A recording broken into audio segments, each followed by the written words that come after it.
Okay, so I would suggest that we start.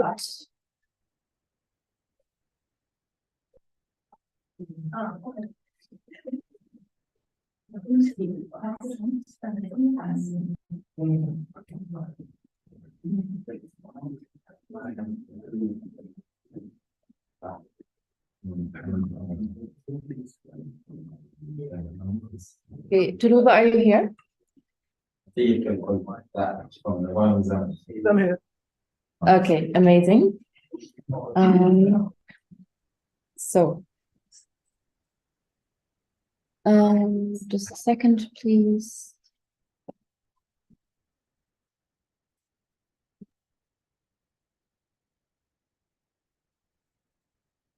Okay.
Okay, sorry for the hassle. I was trying to not have my video projected instead of yours in the room.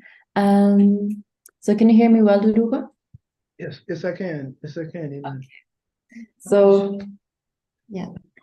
So welcome everyone to this webinar with Dhoruba and Musavuli Bin-Wahad, who is going to talk to us today about the geopolitics of the Operation Al-Aqsa flood and, you know, the meaning of solidarity with Gaza now.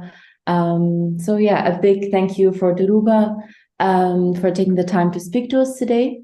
We've had you in 2018, 2020, and 2022 in Vienna. And we had tours across Europe, and it was just, you know, really amazing lectures about so many different things. And Palestine was always in one way or another addressed. Dhoruba, I mean, there's no introduction that can do his amazing work justice, but Dhoruba is a veteran, or was a veteran with the Black Panther Party, and was a co-founder of the Black Liberation Army. And he has been active in Palestine solidarity work since those days. So yes, we also have Netfa from the Black Lives for Peace, and a comrade from Activist News Network who is live streaming the event right now. So thanks to all of you for being here. I'll just get right to it. Most of us have been following the news closely. But to briefly give an outline of what has happened, Operation Al-Aqsa flood was launched against the Zionist occupation in October 7th by the leadership in Gaza, and the Gaza Strip has been under debilitating siege for 16 years after the Islamic Resistance Movement, or Hamas in short, won the Palestinian Legislative Council elections in 2006 and then took power in 2007. Egypt, with its Western puppet regime that is a military dictatorship, also is enforcing the Zionist blockade from its side and controlling the Rafah border crossing. The blockade has brought the economy of Gaza nearly to a standstill. And prior to the aggression in Gaza, close to half the population was unemployed. Among the young, the unemployment rate was more than 60%. The food supply was also limited by the siege. From 2007 to 2010, the occupation's authorities kept a calorie count of Palestinians' nutritional needs to narrowly avoid malnutrition while restricting access to food for the people in Gaza. It has only gotten worse over the years. I mean, everything imaginable was restricted, medical supplies, clean water, everything. I can't even name everything in the time frame we have. But yes, it's only gotten worse. And despite all of those conditions, however, or perhaps because of them, the people's will has been unshakable throughout this blockade, as we've seen in the last 35 days specifically, with even the resistance in Gaza not being shaken and emerging stronger than ever. So yes, so far the health ministry has counted 10,812 martyrs since October 7th, 4,412 children, 2,918 women, and 3,482 men. Thousands are missing under the rubble, and many more are injured. It's a full-on genocide. I don't need to tell you about the hospitals being bombed with injured people in them, and the medical staff trying to treat them without the necessary equipment or the fuel needed to run the hospital, or the up to tens of thousands of displaced people in each hospital seeking shelter there. All of those are also being bombed. So there's no other word for this colonial massacre. It's a genocide by the European settler state of Israel. Yes, multiple powers have joined the Palestinian side, from other parties in the occupied West Bank to the south of Lebanon and Iraq and Yemen. And the occupation also has its Western allies, of course, who are profiting from this genocide. And the occupation also hasn't held back in bombing other countries, including those cooperating with them. So far, it has bombed Lebanon, Syria, and Egypt, some of them in the same day. So yes, I'll just get right to the first question. Yeah. Before we start, could you let BAP in? Netfa is trying to log on. Yes, sir. You Sorry. see him? He's trying to log on. Also, Ryan, if you could maybe, you're the host as well, could you maybe try to let in the people? If you can see him. Netfa's from BAP. Do you already have somebody from BAP? Yeah, I can help let people in. Okay, but we have Ryan from Activist News Network also managing. I'm here. Okay, he's on. Okay, so Sorry for the lateness. do you maybe want to quickly introduce yourself before we start? For me to, are you talking to me? Yes. So. Yeah, I guess. Excuse me. I'm sorry for my lateness. My name is Netfa Freeman. I'm on the coordinating committee of the Black Alliance for Peace. I'm the co-coordinator of the Haiti America of the Africa team. I'm sorry, the Africa team of the Black Alliance for Peace. I'm also a member of organizer in an organization called the Pan-African Community Action, based in Washington, D.C. I don't know what else to, yeah. Okay. Well, thank you for being here. I'm very sorry for the technical difficulties. I'm okay. sorry. Let me. Oh, sorry. Right. Yes.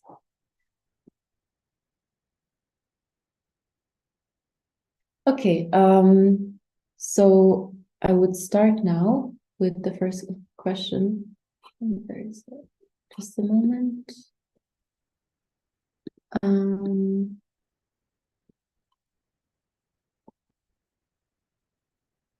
Okay.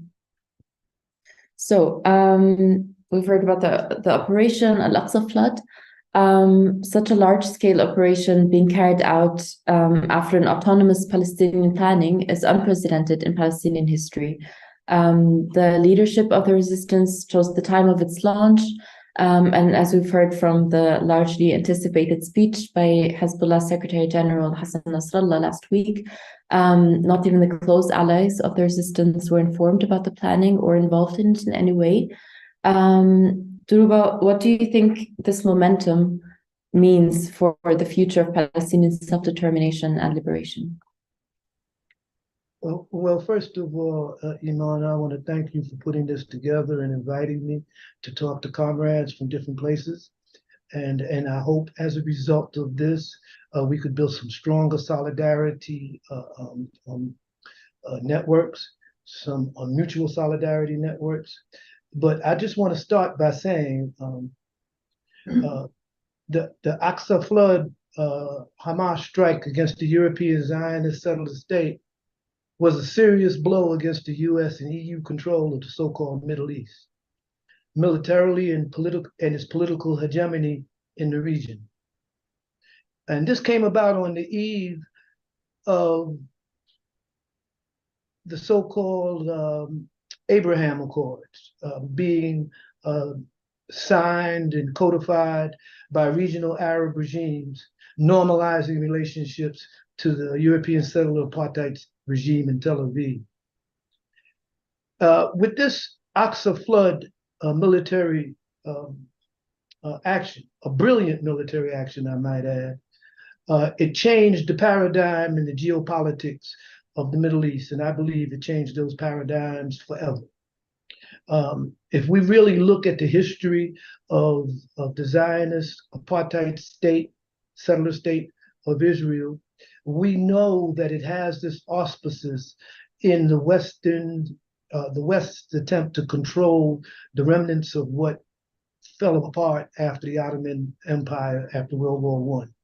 It started with the League of Nations, and I believe I don't have to go into a history too much about Palestine and how the Europeans after World War II in 1948 began to take over the Palestinian lands. So I want this particular webinar to really help us as activists in different parts of the world to begin to use the same terminology, the same definitions to define why we oppose Zionism, why we oppose European settler nationalism, and why we oppose the evangelical right that are the ardent supporters of the European settler state of Israel. First of all, I think many of us as activists have been confronted with being demonized and called anti-Semitic terrorists. We first of all have to begin to speak about the Palestinian people as a people who have a right to resist occupation and have a right to resist by any means necessary their subjugation by another people, by another entity, and especially by the Zionist settlers of Israel. I think we should never refer to the Palestinian people as terrorists, or Hamas as terrorists, or the resistance movements as terrorist organizations. If there are terrorists to be named, it is the Israelis. If a terrorist is Obama, it's the pilot in one of these American-made F-16 jets dropping bombs on Palestinian civilians and women and children. If terrorist is an acronym or a name that should be applied, it should be applied to this dog Netanyahu and his cronies in Tel Aviv. So we have to be clear as activists, as revolutionaries, and as internationalists, and those of us who are Pan-Africans, to never define the resistance movements to oppression and exploitation and neocolonialism as terrorism. And so we have to resist this propaganda move to define resistance as terrorism. The UN Charter gives oppressed people, colonized people, people who are living in occupied territories, the right to resist their occupation or colonial status by armed struggle, by armed resistance.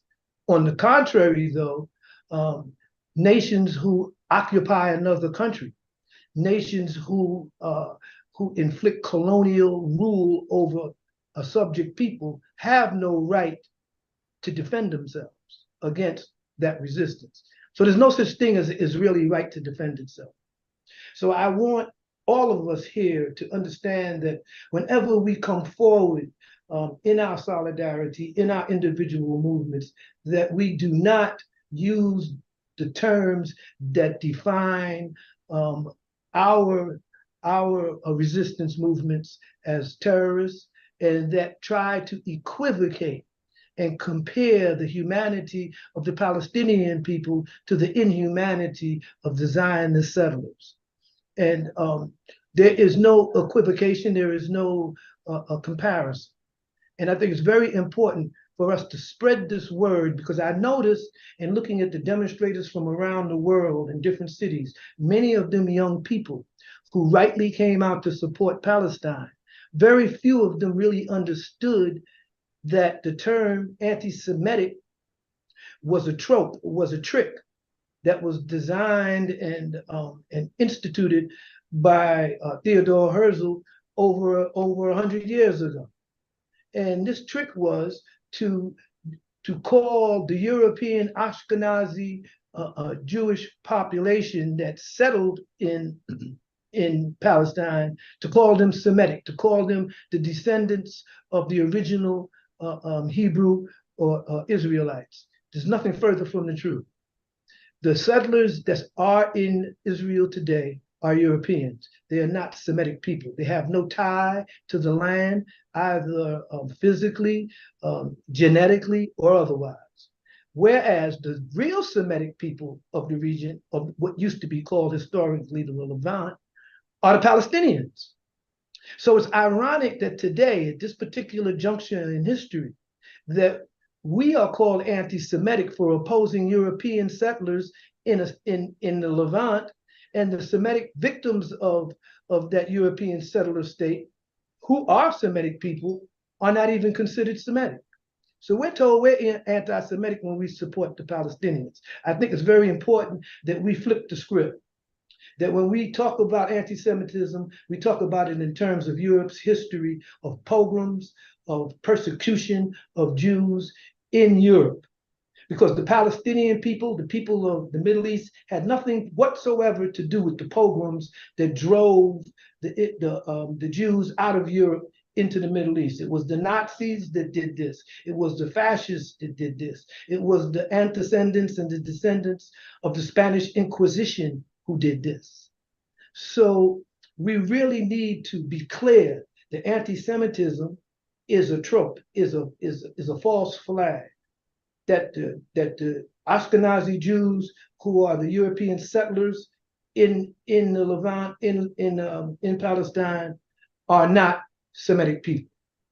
And having said that, then we can move on to the next definition that we need to be very clear about. And that is that Israel is an apartheid state. It is a racist, white supremacist apartheid state. And that many of the inhabitants of this racist apartheid state come from Europe and America. Some of the members of the IDF have dual citizenship in America and Palestine. They are in the IDF, they are in the military. The United States doesn't allow any of its citizens to be a member of another military, another nation's military other than Israel. So Israel has more than just a passing relationship or a close relationship to the United States. Israel is part of the United States hegemonic plans for the Middle East to contain that region, to contain Iran, to ensure that the former Soviet Union, now Russia, does not have access to the warm water ports and of the Mediterranean, and to maintain its political and military control of North Africa. So Israel is an extension of US white supremacist ideology, diplomacy, and military power. And we have to be clear of this, because the United States will never abandon Israel until we first bring the United States hegemonic control in the region to a crashing halt. So we need to understand that when we oppose the white supremacist apartheid state of Israel, we also oppose U.S. imperialism. And having said that, we need to understand that the results of the Aqsa flood Hamas strike against the European Zionist state has also resonated in the global South. This is especially clear in Africa, and where there is now an upsurge in rejection of American and neo-colonial rule in Africa, a rejection of the French colonial presence in Africa, and this is spreading like wildfire across the entire continent. Young people in Africa now want the European former colonial powers out of Africa. They want to monopolize or monetize their own resources and use it for their own development. We have a new phenomena of a generation of young military officers who are anti-imperialists and anti-white supremacists and have taken power in Niger, in Mali, in Burkina Faso, in Guinea, and they have the popular support of the majority of the people in their country. Now, how long the support will last depends a lot on how these young men conduct themselves in the very near future. But the strike by Hamas against the imperial machinations that the United States and Israel have perpetrated is historic. And we should make no small bones about it. And a lot of things are happening at this historical moment that make it that much more significant. As an example, there are millions of refugees from the global South seeking refuge in the metropoles of the global North, whose nation states colonized and ravaged their countries, reducing their economies of South America, Africa, and Asia to beggar nations, depending on foreign aid and ruled by neo-colonial fascist authoritarian puppets. We really need to understand that the presence of migrant populations in Europe today and in America has grown to such a significant extent that migrant immigration presence in the metropoles of Europe and America has pushed the European working class into a virulent support of jingoistic neo-fascism and white supremacy.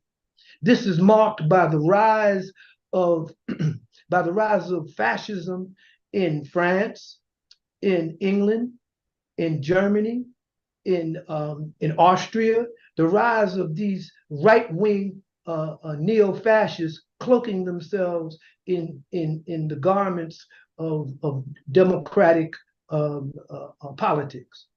So we need to understand that what the Aqsa flood has unleashed on the present global financial and geopolitical arrangement has been absolutely amazing. And we need to take full advantage of this as activists. We need to organize in our communities with migrant populations to thwart the rise of the right-wing fascism that we see in Italy, that we see across Europe. We need to begin to work with working class people in our respective countries so that they could begin to understand that the organization of working class unions and working class power is not compatible with the jingoistic nationalism of NATO and of the European Union. This is a unique historical opportunity for all of us who are anti-imperialists, who are Pan-Africans, and who are revolutionaries to begin to change this dialogue, this perception of the world that was fashioned after World War II by the United States during the Cold War and by its allies. And so I just want to allow folks to begin to ask more questions and perhaps contribute more. But I think it's very important to understand that what has happened with the Aqsa flood campaign by Hamas is historical. And Israel cannot get out of this alive, and they know this. So we are on the brink of perhaps a catastrophic war in the region that might spread exponentially to other parts of the world.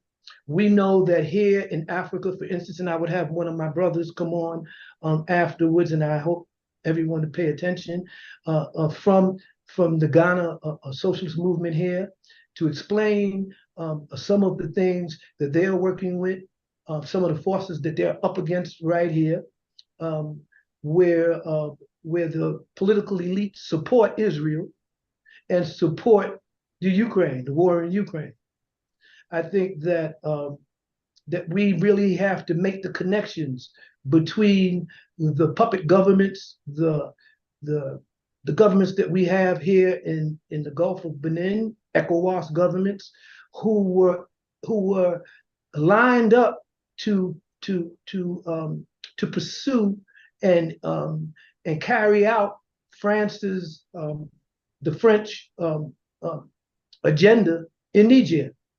We have to understand what these sub-regional alliances really represent. They represent a bloc to unite to a united Pan-African continent, to a United States of Africa. These sub-regional blocs were supposed to be established to facilitate trade between African nations, but instead have thwarted that trade between these nations and increased the influence of Western finance capital in the regions that they claim that they are developing. So it's very important that we put in perspective this Hamas military action. Israel will never be able to suppress and wipe out Hamas because it's the concept and idea of a people desiring freedom and self-determination. And as long as there's one Palestinian left alive, there will be the spirit of armed resistance to the white supremacist and racist settler state of Israel. And I think that we need to show our support, concrete support, with the Palestinian people by organizing in our own respective districts and countries to bring forth this type of debate and this type of discussion about what really is the objective of Israel in Palestine. What will happen in Palestine after Israel realizes that it cannot win this war and begin to try to seek some type of rapprochement with the Palestinian people. It's my understanding from some of the information that I've went over that the objective will be to try to establish a Palestinian agency, a type of some people in Palestine that the West and the Israelis can talk to and negotiate with. Of course, they want the Palestinian Authority to be that. And I think the Palestinian Authority is completely bankrupt. The people in Palestine do not support Mahmoud Abbas.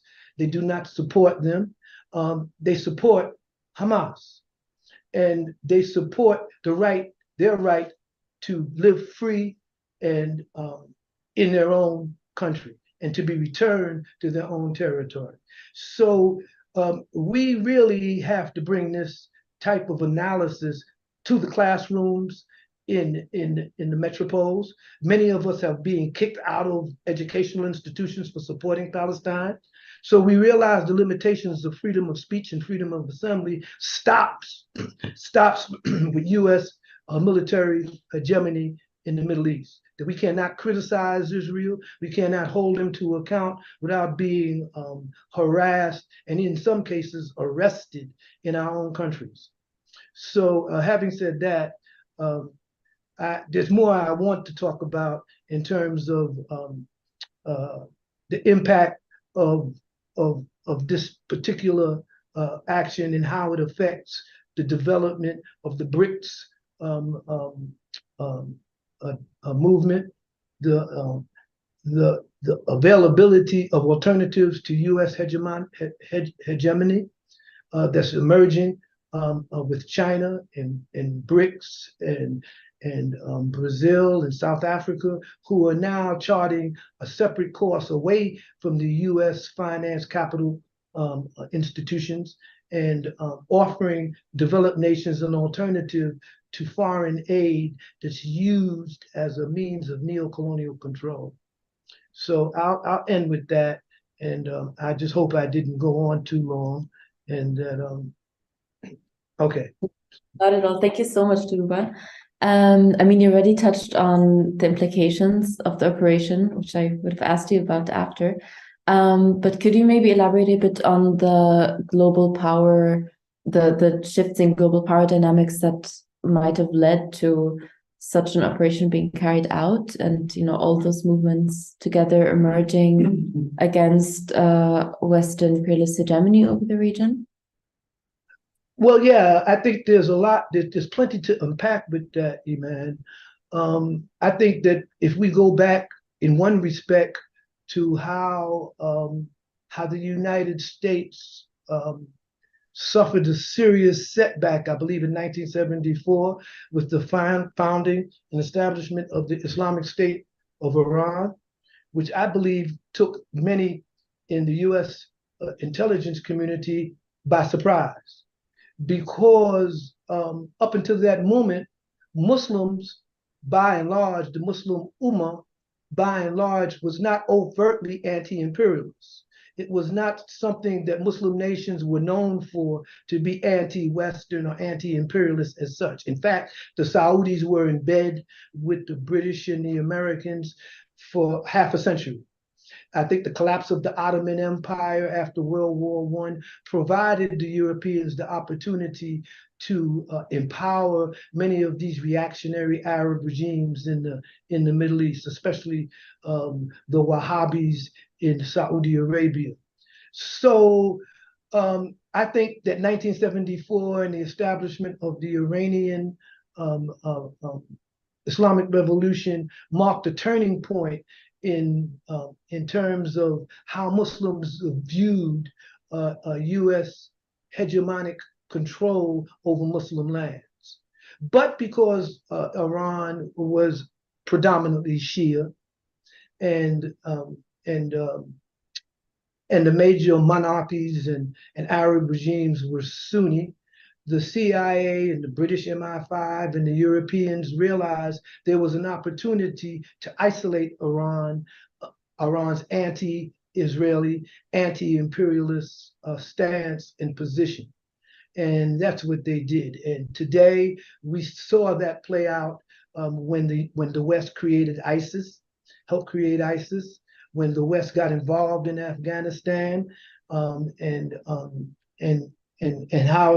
how that worked out for the Americans. I mean, there's a lot of different facets and forces that have brought us to this point. The so-called Arab Spring resulted in the brutal co-optation and repression of Arab popular support of many of the progressive movements, the Islamic Brotherhood and other progressive independent movements. The overthrow of Muammar Gaddafi in Libya was part of this process.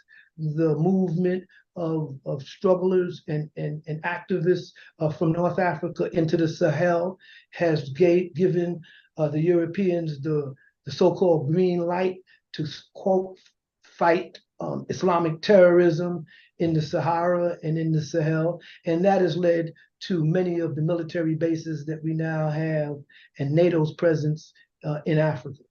And the same way that NATO moved eastward towards the Soviet, the Russian frontier, the former Soviet Union, and therefore provoked this war in Ukraine, is the same way NATO has involved itself in Africa to use the so-called struggle against Islamic terrorism to take over and militarily control many of the African nations that we see now, that we have now. And there's several nations that are on the side of these imperialists. And the brother from from the Ghana socialist movement can talk about some of this because they've been heavily involved here in the Gulf of Benin and in the ECOWAS region with organizing anti-imperialist groups and organizations. And so there's a lot that could be unpacked here. But I think that there's a confluence of many historical factors in the last 25 years that led to this moment, and why Hamas's actions has resonated so profoundly and reverberated around the world. And I think it's because there's a new generation of young people who are not brainwashed into the imperialist media fog, by the imperialist media fog, who saw through this. And it shocked, I know it shocked Washington and it shocked the United States that hundreds of thousands of people turned out around the world to support Palestine. They never saw this coming. And so now they're trying to backtrack and make there's an equivocation between what the Palestinians did on the 7th of October to what the Israelis are doing to the Palestinian people and the genocide that's unfolding before our very eyes. So I think that there's a lot of facets to this that we really need to cover. And having said that, I know I've talked to comrades here in the United States from Black Power Media, from other organizations who are going to embark on a series of educational classes, political education classes, for our comrades to tune into from around the world and take notes and ask questions, so we could have a common perception of what we're up against in this age of New Age imperialism, of globalization.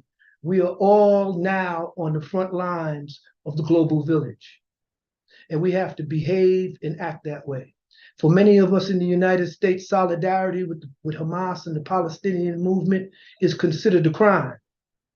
It's considered support of a terrorist organization because that's what the United States government has defined the Palestinian resistance as, a terrorist organization. So we are up against domestic democratic fascism here in the United States.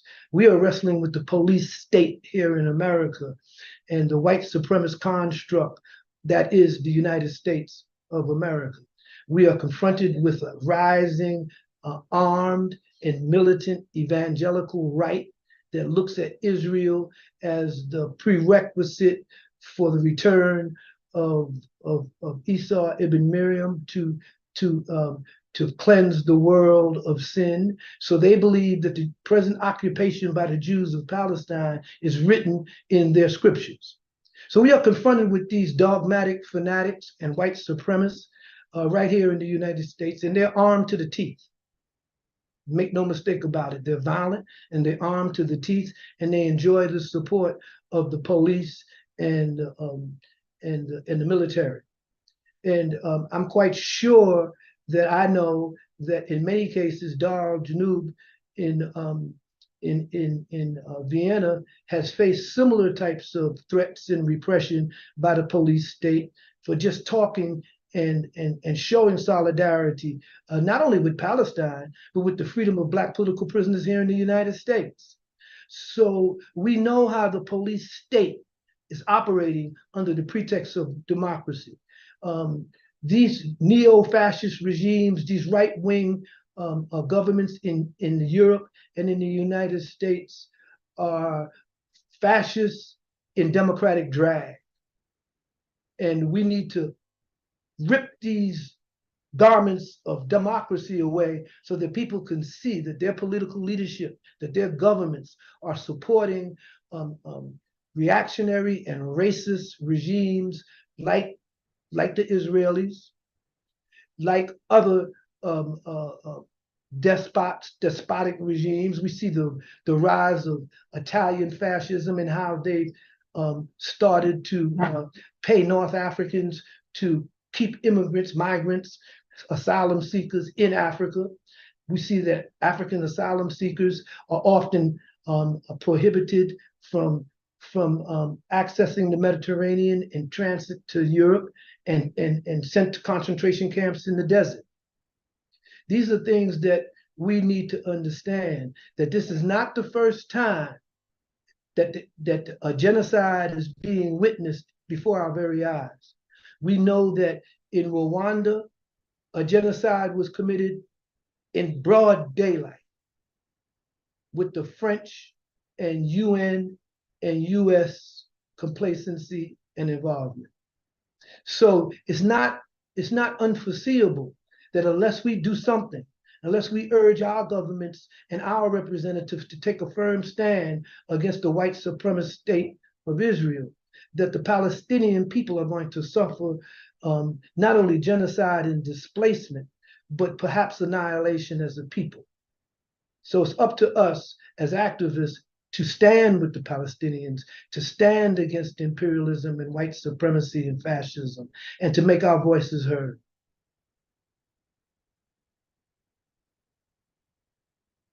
Thank you. Thank you so much. Do the brothers from Ghana maybe want to quickly jump in and add on that point, or do we continue? Oh yes, that's the brother Kambale Musavuli. Yeah. I'm actually in their compound now talking to you. They were gracious enough to allow me the opportunity to talk with our comrades abroad from their compound. And yes, I would like to first let Brother Musavuli speak. He has a lot of information to offer to other activists around the types of work that's being done here in the Gulf of Benin. And then I would like NEFTA, as a representative of a few African Pan-African organizations in the US, to also give an update on their program and their project of America, Africa, out of Africa. So maybe Kambale, you could say something?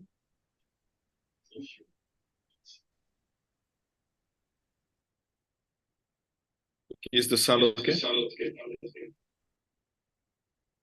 Yes, it's echoing a bit, but now you muted yourself.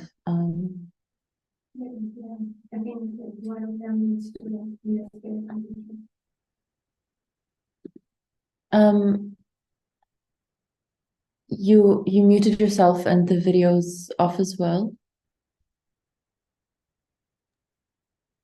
Are you able to hear me better now? Yeah. Yes, thank you. Okay, sorry about the echo. I'm joining the call on behalf of the Socialist Movement of Ghana. I'm a member of the organization.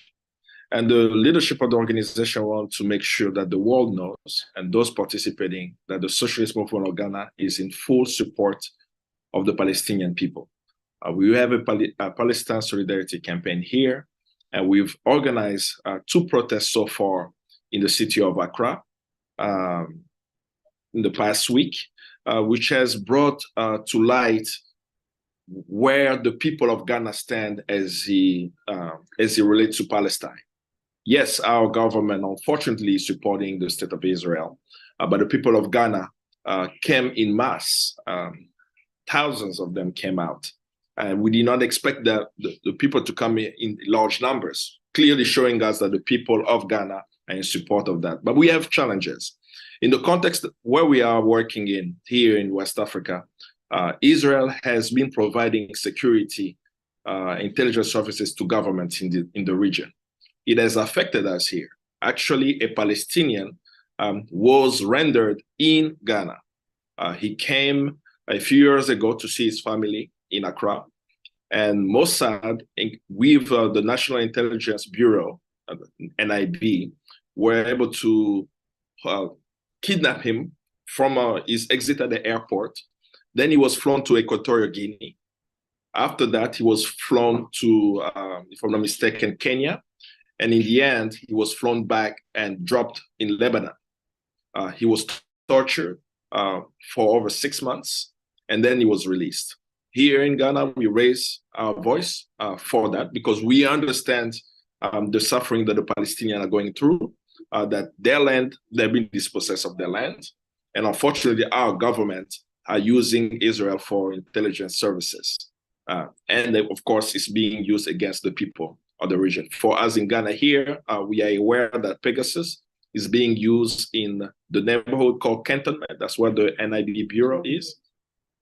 Pegasus is a device sold by Israeli intelligence. I think it's NSO, the company selling that service. They sell this to African governments and, of course, other governments around the world. It's a spy tool that get access to communications that you have on your phone, be it WhatsApp, text messages. It can be used at will by governments. The government have used that as an excuse, saying that they're fighting terrorists, they're fighting criminals, and so on. So they need to read and spy on their citizens. But what we have seen, unfortunately, is that these governments are spying on people like us who are fighting the system, who are saying no to imperialism, who are saying no to US military bases in the region. And so it's being used against activists in the region, unfortunately. Ghana has a license to Pegasus, and it's still being used, unfortunately, till now. So we protest that. But beyond that, we in the region are organizing. Since 2018, there was a Pan-African conference organized in 2018, bringing progressive forces from across the continent, trade unions, political parties, social movement to Ghana to talk about what does it look to have an anti-imperialist front. For us in West Africa is very important. Why? We've seen for decades the deterioration of our countries where we have imposition of foreign military bases in our countries, from all the way from Guinea going toward Gambia. You have US military bases, you have French military bases. Countries are losing their sovereignty. And in Francophone Africa, in West Africa, even the currency is controlled by the Bank of France. So the currency that the people of Francophone West Africa in the ECOWAS, the West African region, is controlled by that.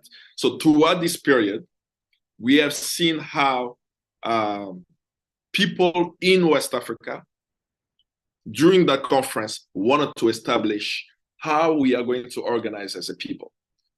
This, for the past 5 years, organizations have traveled from countries to countries, meeting political parties, social movements, unions, saying we need to have a common front to, one, remove foreign military bases from the region, two, regain the sovereignty of our land and resources, and really stop what is much more visible, what we call the French imperialism, the presence of France, its military, its power, and its control of resources in the region. This exercise became successful last year by the launch of the West African People's Organization, WAPO. And WAPO, launched here in Accra last year, has brought together organizations with a common front of denouncing and organizing for the removal of imperialist forces in the region. And as you may know, West Africa has been on fire, if we should say that. The people of the region, even though in the media will say that we have coups d'etats, we have to remember that progressive people for over a decade have organized the ordinary African about what is imperialism. They would go and say, do we have a military base of Niger in France? No. But why does France has to have a military base there? Is our currency control? So organizers, progressive forces have gone from country to countries to educate the masses. And we have seen that now where these nations such as Niger, Burkina Faso, and Mali have taken a progressive force. We as a socialist movement of Ghana, we are part of this platform. We are doing what we can to lift up the platform. We are organizing a conference in January of the countries in the region. All are welcome. It's going to be a Pan-African conference focused on West Africa, calling all progressive forces to come and join our struggle to end imperialism, stop foreign military bases, and support us in regaining control of our land and resources for the benefit of our people. Thank you so much. Yeah, I mean, that's going to be interesting, the development of the movement, and I'm really glad that we got this on very last minute, to have different speakers from different regions as well. We have Netfa Freeman from Black Lines for Peace, Union from the US. Would you want to add something to that and tell us about your campaign? Well, yeah, so let me start by telling about the campaign. I want to also thank you for allowing us to come and address the people, the attendees of the webinar. Thank you, Dhoruba, for connecting us. It's good to see my comrade Kambale. We go way back. But then our campaign, like we said, I'm with the Black Alliance for Peace. And we have an Africa team that leads a campaign, which we kind of consider, I guess, maybe a flagship campaign, but not the only one. It's the U.S. Out of Africa Shutdown AFRICOM. A lot of people here may know, but a lot of people don't know that AFRICOM, the U.S. Africa Command, is how the United States exercises its military domination of the African continent, primarily to have unfettered access, a free flow of resources, access to the resources of the African continent. And this is their words, not mine. And that we know that right now, AFRICOM started in 2008 under George Bush, or 2007 under George Bush, but then opened up when Barack Obama, the more effective evil, came into office.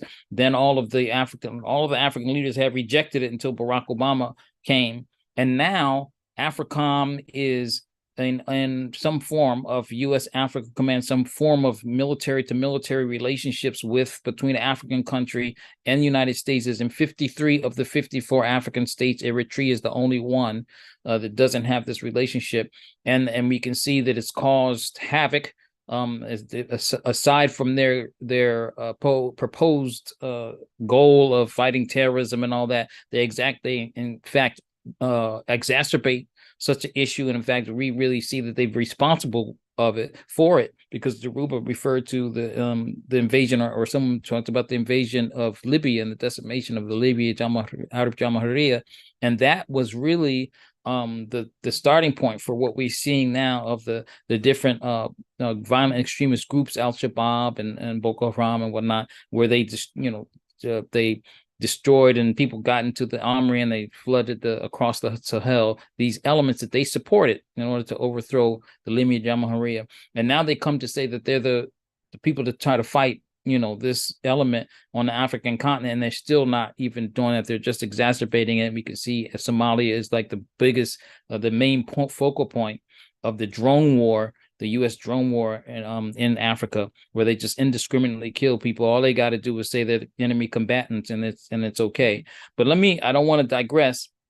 We have the U.S. Out of Africa campaign, Shutdown AFRICOM campaign, and the organizational arm of this campaign is what we put together. It's the U.S. Out of Africa Network, and it's a loose network of about 250 some individuals, pretty loose, but guided by that campaign. And we got to strengthen do a comeback from going astray. Guiding that campaign is a steering committee composed of representatives from on the continent, composed of representatives of leftist organizations or parties on the continent, on the ground in Africa.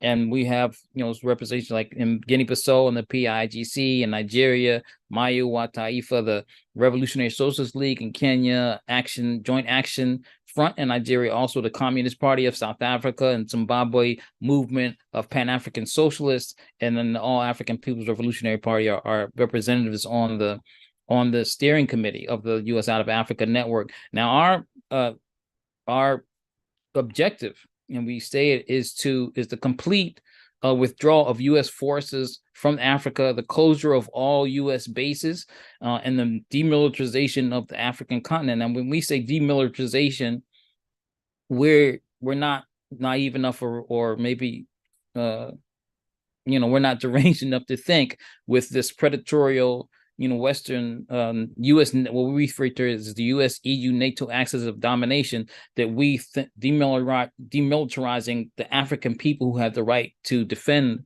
ourselves, and we identify as an African. And so we're not talking about a pacifist definition of demilitarization. We're talking about the the condition of militarization, the forever wars that are direct responsibility of the colonialist powers, the Western powers, and really under neocolonialism, that condition must change. We're Black Alliance for Peace. We're for peace, but we know we can only achieve peace if we struggle and fight for justice. It's a condition of not the absence of conflict, but a situation, a circumstances, so that we bring about through popular struggle on the ground. And so we're trying to build the popular movement for the opposition to AFRICOM. We're very inspired by what's happening in the Sahel, and then and particularly the kicking out of the French is the what you call the junior partner of the United States.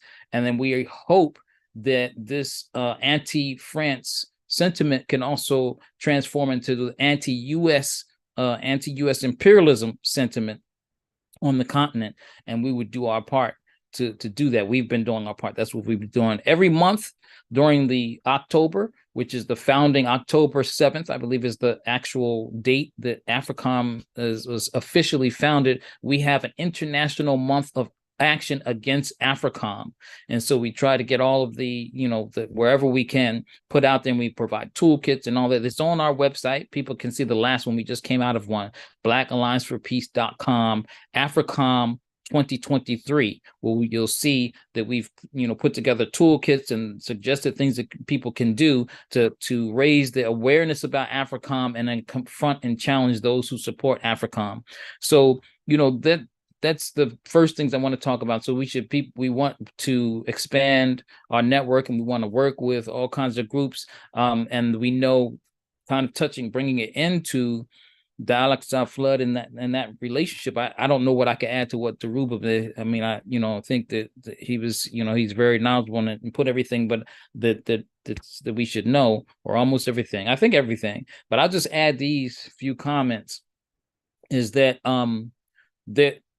and it also has to do with the move for the Zionist state of Israel to create an imagined relationship that they call it. They're saying that they have it's a shared history of colonization or something, or fighting against foreigners or something like that. Recently, people might know that Israel has been trying to get a observer status in the African Union.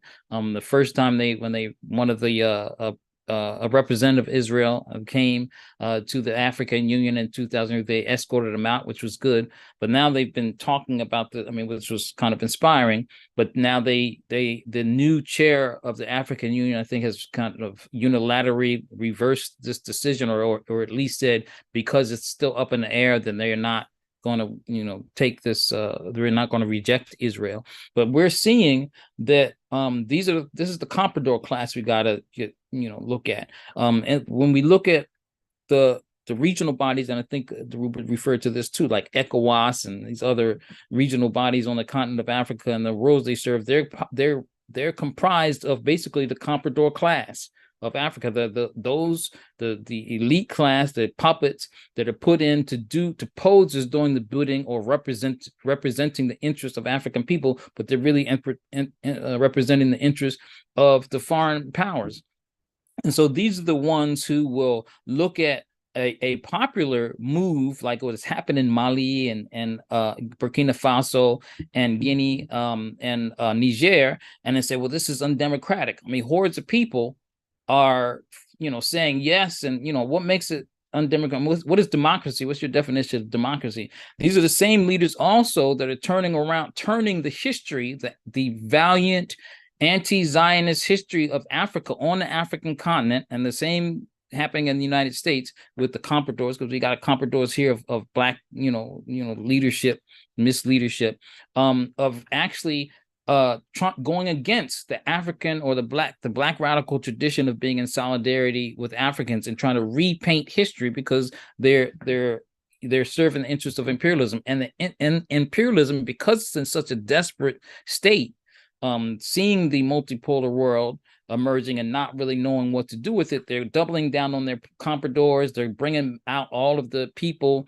that they can, to especially the Black leaders in the United States, people like Hakeem Jeffries and what's the other, Cory Booker. They're stating their unconditional support for Zionism, a racist settler colonialist project, and at the same time, and trying to propagate this thing, to try to go against the world's declaration that we're for free Palestine and we stand in solidarity with the Palestinian people. They're trying to change all of that. So that's what Israel's moves in Africa are to do, to repaint, and also the role that Israel has played. Zionism is not just the enemy of of Arab and Palestinian people, but the enemy of the world, clearly, as an imperialist settler colonial project. It's invaded Egypt, serves in the extracting industries of the settler colonial governments, has had military alliance with apartheid South Africa.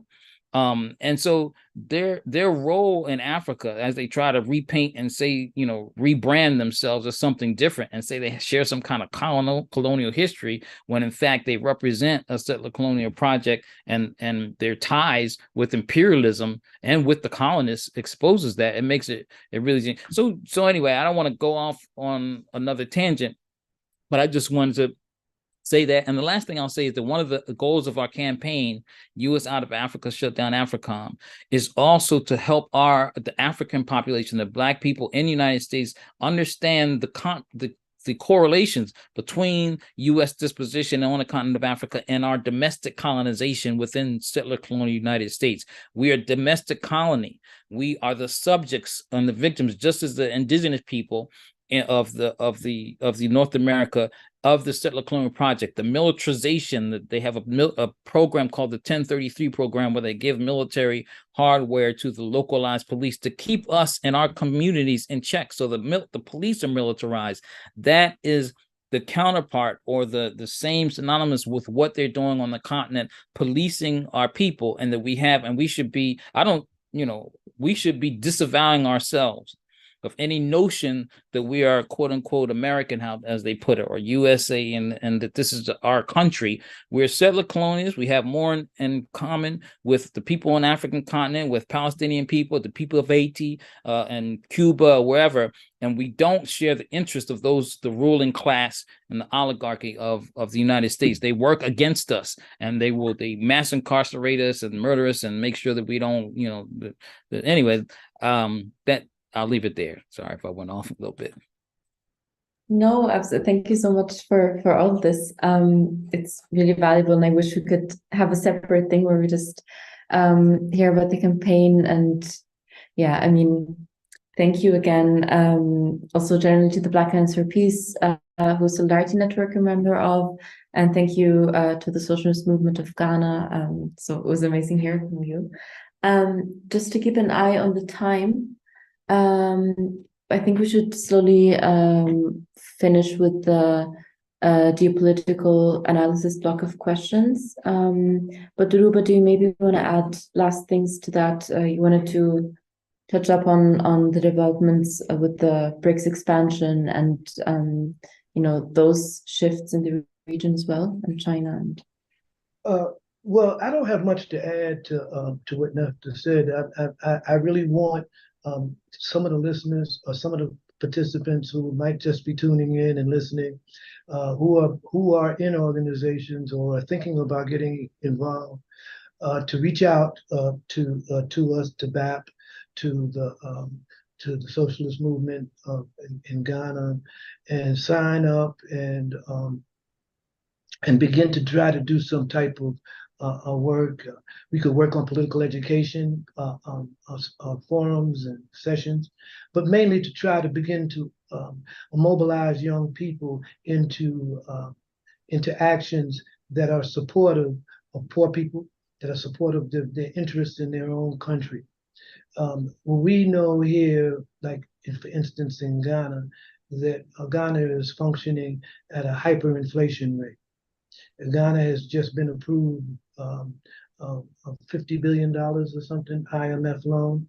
Obviously, it was a payback for support of the American racist project of Israel, and also because Ghana government has claimed that they back the U.S.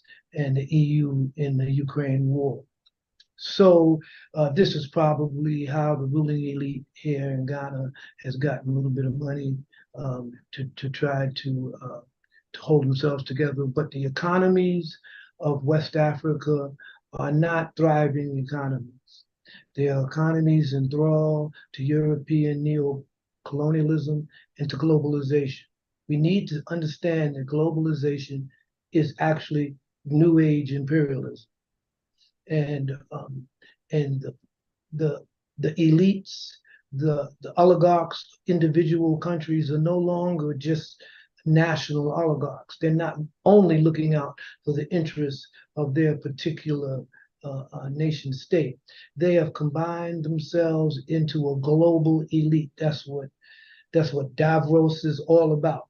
And this global elite intends to transform the world and rule the world off of the ashes of European imperialism and global white supremacy. And they look at China and they look at the Far East as a direct enemy of this globalization, of this New Age imperialism. And I think that it's very important for us to begin to understand why it's very crucial for each of us in our individual countries to break these economic and geopolitical ties of our national elites to the elites of other countries. The Black bourgeoisie, the Black leadership class, the Black capitalists in America, I believe, are convening in January sometime in Washington, D.C., a business conference with their counterparts in South Africa. And this is all designed to thwart the influence of China's investment and position on the African continent. Nothing that the Americans do in Africa is designed to benefit Africans. It's designed to benefit the oligarch and the military-industrial complex of the United States of America. And we need to be clear that the United States is not a democratic nation. It is not a nation that is about the empowerment of working people. It is a white supremacist construct. It came from it was a European settler state. It was originally a British colony. And all of the English-speaking nations, Canada, Australia, the United States, and Britain, have always been on the side of each other whenever it came to the people of the global South, whenever it came to people of color, whenever it came to working people and the peasants and the barefoot peasants in the third world.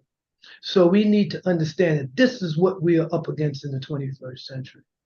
And this is something that we must stand firmly against, that we must work day and night to dismantle, because this cabal of settler states, the last settler state in this entire 200-year journey, is the European settler state of Israel. This is the last one. This is the last pig standing, so to speak. So its defeat, the defeat of the white supremacist apartheid state of Israel, is a victory for all of us, would be a victory for all of us, and would change the paradigm of U.S. militarism in the Sahel, can change the paradigm of sub-Saharan Africa's relationship to itself and to the world. So standing with Palestine is in our own best self-interest. It's not just a matter of rhetoric. It's not just a matter of feeling sorry for the Palestinian people. It's not just a matter of supporting the underdog. This is a very important geopolitical struggle that can determine how we as the people, as the global South, we as people of color, we as Muslims will be able to move forward in the next 10 years or 15 years. This is a fight and a battle that we cannot run away from. Mm-hmm. Great words. Yes, with that nice outlook, I would jump from the geopolitical scale to a more local one, namely our playing field as activists. So we're making interesting observations globally, but especially in Western activist circles, with groups that have remained silent about 75 years of occupation and settler colonialism, suddenly feeling the need to break their silence after Zionist war crimes reached new levels of monstrosity.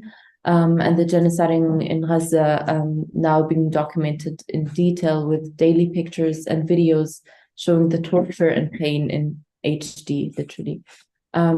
So the following trend may be more prevalent in Zionist Austria and Germany, but it's definitely present across the West. That is, people and collectives expressing solidarity with the people, but clarifying that the Islamic or Islamist leadership in Gaza is allegedly reactionary, backwards, not emancipatory, while also undermining the role of Islam in the resistance and liberation movement, and in the axis of powers and the Palestinian society, which is deeply religious and relies on faith for its remarkable endurance and steadfastness. So some people feel the need to also enlighten Palestinians with solutions to the colonization that they're subjected to, such as the building of a socialist movement, or the call for a secular, democratic, socialist, liberal, whatever state.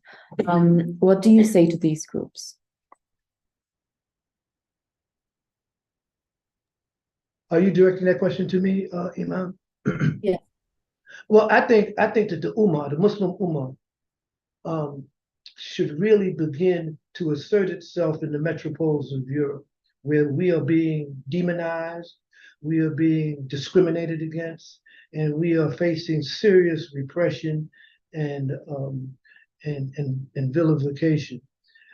Recently, I had the opportunity to talk to some Black Muslim leaders in New York about the way forward for immigrant populations, Muslim populations in America and in Europe. I know that in America, the immigrant Muslims from different nations around the world, from Pakistan, from India, from all of these different nations, have become comfortable with the political duopoly of political power in the United States. They are not really unified with Muslims who are Africans and Blacks who have suffered the brutal regimen of white supremacy for the past 150 years. They collaborate with the police. They collaborate with the military in the United States because they want to be considered Americans and Muslims. And we need to understand that sometimes that's not compatible. Islam encourages the Muslims to stand for those who are weak, who are abused, who are exploited, and to fight for those who cannot fight for themselves, to speak for those who have no voice. And it says, verily, the Muslim, you are the best evolved of humankind. You enjoin what's right and forbid what's wrong. And I want to say that to the Muslim population, that for us to stand back and to mainly endorse the governments that hold sway over us because we want to be accepted as Muslims is not the way that Muslims should stand. We should stand out for the truth, even if it's against our own soul. And it's important for us to stand for the truth. And to stand now as Muslims in the metropoles of the EU, to stand in solidarity with Palestine, to stand in solidarity with the liberation of African nations who are subjected to imperialism and neocolonialism is what we should do.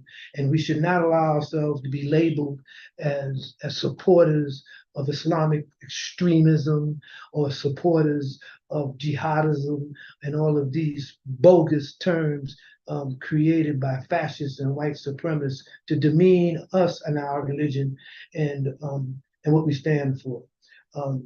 Verily, Allah has enjoined the Muslims to stand for what is right, and Allah has commanded the Muslims to join the only political party that represents the interests of humanity and the interests of the Ummah, and that's Hizbullah, the party of God, the party of Allah. So those of us who were not signed up to this struggle, we realized that when we took our Shahada, we signed up to this struggle whether we wanted to or not. So we need to step forward because these are troubling times, and it requires the best of us to come forward and to speak truth against power and to speak up for the Muslim Ummah. We cannot tolerate the slaughter of Muslims by these crackers, by these imperialists, by these racist dogs. And we should speak up in the best ways that we have available to us. And that may vary with different people in different places, but speak up we must. Perfect, thank you. Yeah, last but not least, what is our role exactly as activists in the West, witnessing all of this unfolding, but watching from far away from the belly of the beast in the imperialist West? Well, I know that in the United States, we're getting ready to launch a few campaigns. I've been urging some progressive Muslims to legally find a way, to use legal available tools at our disposal to have the major Zionist supporters in the United States who literally write U.S. foreign policy on the Middle East and on Israel, organizations like AIPAC, which is the American Jewish Alliance, a political party, American Israeli political party. This AIPAC are the major perpetrators of the anti boycott movement, Israeli boycott movement, the divest movement, the BDS movement. They are the ones that finance police unions or police associations that's masquerading as workers and unions that are beginning to establish anti-public, anti-people cop cities, training grounds for police, militarized police. Many of the IDF and Israeli Shin Bet elite units have been training in the United States with American police agencies. We are trying to bring a class action suit against AIPAC, against the ADL, against these racist Zionist conglomerations, because they exert an enormous amount of impact in the United States Congress and in the United States Senate. And they are the major financiers of the anti-Muslim hatred and sentiment that's spreading across the United States. And they hide behind the fiction that to oppose Israel or to oppose Zionism and white supremacy, racist Zionists in America is anti-Semitic. So we have that battle against us domestically in the United States. And I understand too that much of what's going on in France right now with our comrades in the Pan-African movement there who come out to support Palestine is that they're being labeled now supporters of terrorism and anti-Semitism. We know that Janub in Vienna has long been labeled put in that category. And as a result, we have the seeming impossible alliance between so-called Black activists in the UK and in Europe on the side of Israel, supporting the policies of white supremacy and its European settler mission behind supporting Israel, claiming that they cannot demonstrate with our progressive people because we're anti-Semitic. So when we call for Black solidarity in the UK, that's divided. We have Black organizations who will not march with Pan-Africans and revolutionary Black organizations because they've been labeled supporters of terrorism and supporters of Hamas. So we got a lot of work cut out for us, but our first job in our individual countries and in our individual movements is to draw a clear demarcation line between ourselves and the enemy, to not use the definitions of the status quo to explain the political reality on the ground that we are supporting. This is very, very important. Definitions are important. We are faced with corporate multimedia that has far more money and power than any of us sitting here. So they're able to fashion the dialogue. They're able to determine the parameters of the issue and the debate. And we have to fight against that. And right now, that's our major struggle, to define our position vis-a-vis imperialism, white supremacy, and Zionism. And I think that we really have to speak in one voice. We have to use the same definitions, whether we translate them into German, whether we translate them into French, or whether we translate them into Italian. They all should say the exact same thing. And that's what this forum and this webinar is about, bringing us together so that we can define our relationship, our strategies based on a common definition of imperialism, white supremacy and Zionism, and anti-democratic institutions and fascism. So let us try to use the same terms. Let us try to create a common database. And this is something I really wanted to throw out, is that we need a common database for all of us to access, all of our organizations to access, so we could support each other based on the information that we have from each other in real time. And creating this common database, I think, is a project that we need to really do. And we really need to have our own cable news network, so to speak, our own closed circuit information network, so that we could speak with one voice, that we could support each other, so that we could bring in, we can go to the United Nations in a common voice in public and demand the changes that we need to implement. And so we need a common language. We need to use the same terminology. We need to try to develop similar political stances and positions. And towards that end, I know that some of us will be working in the United States with Black Power Media, with Black Alliance for Peace, to begin to do weekly educational forums that we could broadcast, just like this webinar, where other organizations could come in and watch and listen and take notes. And then at the end of a particular series, we would ask those who tuned in to submit their thoughts and the developments that they see that they could use, so that we could then put this all into a common information and database.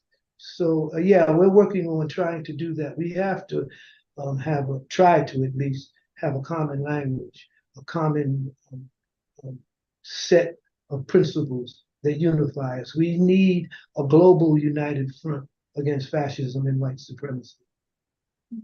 Thank you. before we close, we're gonna have a question and answer round. Do maybe brothers Kambale, Netfa, or even Ryan from Activist News Network want to add anything to that? Our role as activists, or anything that was said before? The only thing I would add is I just to piggyback and maybe offer something more explicit is that, and this is for both Black Alliance for Peace and Pan-African Community Action, but we should all be doing it, is we have to make political education, an organized political education program, an explicit part of what we do in terms of getting the masses the understanding that Dhoruba was talking about. And I think, that's just important, just doing political education and educating people, making sure we know the importance, what the Black radical tradition is, the important tenets of it, how it applies to today. I think that's also just very important. And the media outlets that we create can service that, but also it needs to be something that's interactive where people can discuss and debate and all that and ask questions. But that's all. Yeah. Thank you. Anybody else?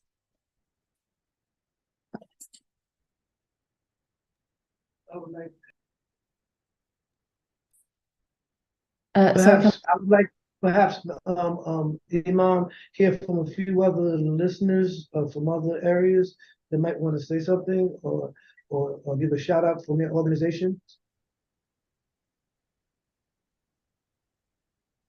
Sorry, I didn't get that. Does anybody want to do that? Yes. Yeah, please feel free to. There's, I think, 40 listeners on here, more on YouTube.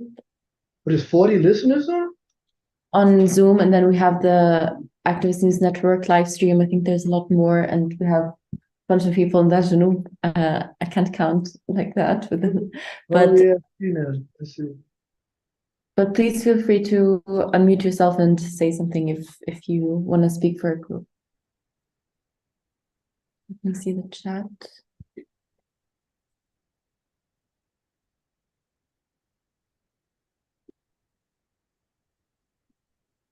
I guess nobody wants to say anything. I mean, maybe after or during the question round, but yeah, would you want to open the question round now? Yeah, I would hope some folks would have some questions and give some clarifications on things that we might have misstated or been inaccurate with. I would appreciate that. Okay, so I mean, please, if you're watching via Zoom, please write a message maybe, because we also have questions here live from the audience, so that we don't clash. Does anybody here have a question? There. Yes. Yeah, this is maybe a little granular, but why are they bombing Egypt? Okay. Well, they stated it was an accident. But you know, there's of course constant pressure in Egypt. Sorry if it's okay for me to answer, but you can add as well. But they're bombing other countries more, Lebanon and Syria. But I mean, I guess it's also kind of a threat to show them that the occupation is ready and willing to do something against the country if they in any way choose to defy the peace agreements with occupation, the normalization, and in any way open the border crossing for medical aid. Yeah, but they claimed it was an accident. It happens. Right. Anyone else from here, or let me see the chat.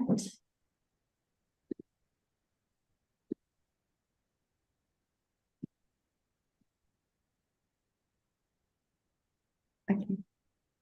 Well, I mean, yeah. I have not so much a question, but a comment.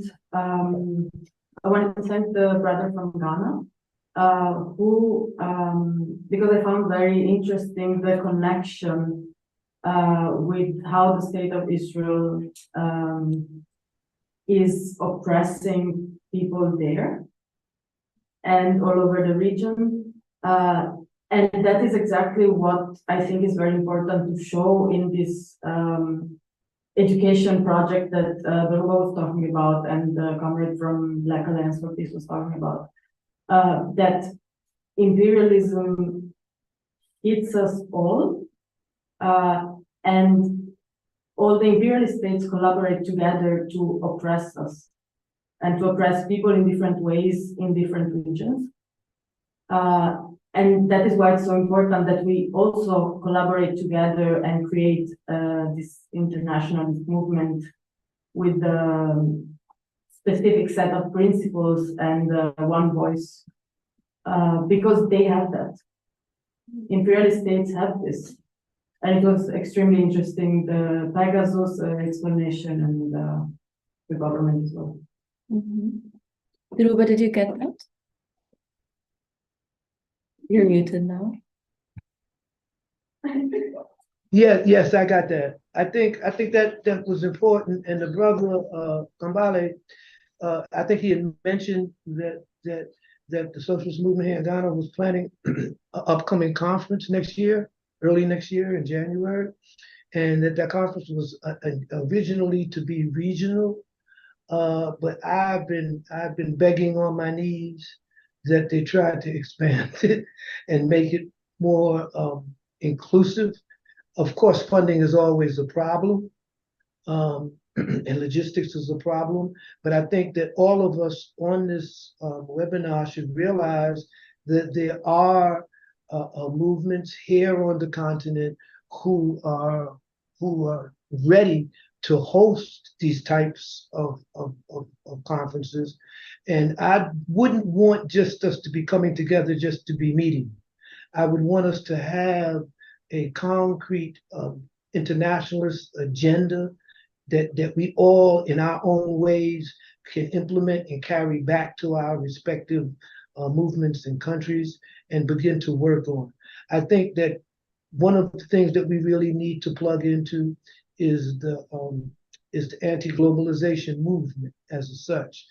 I think that movement, which is mainly based on the impact of globalization on the environment, although it's well-intentioned and it's massive, I think they need some serious political education. They're not sufficiently anti-imperialist or understanding imperialism the way that they could and therefore could be much more effective. I think that we should look at these conferences like Davos as elite conferences of the global oligarchy, and that we should do everything we can to isolate those individuals, those billionaires and corporations that make a profit off of imperialism, off of white supremacy and war. And I think that's our mission. That's our mission. This is what we owe to the next generation, is that we dismantle this global apparatus, this global war machine based on profit and the suffering and exploitation of poor people. And that's our mission right now. And so I'm urging the socialist movement of Ghana to expand this conference, for us to look for new ways to bring other organizations and invite other organizations that may have not been up on the planned regional conference to do that. I think that ECOWAS is still lurking in the wings to act as a surrogate agent of US AFRICOM and the French. I don't think this whole thing is over. I think that in December or by January, we're going to have a new set of realities here in the Gulf of Benin. We know that many of these some of these ECOWAS members are definitely in the back pocket of the French and are definitely riding, hoping to have an opportunity to stab other Africans in the back and on behalf of the former colonizers. So I think that we really have to look at nations like Senegal, Cape Verde, Ivory Coast, and try to reach out to the movements in these countries and get them more involved in a united effort here in West Africa.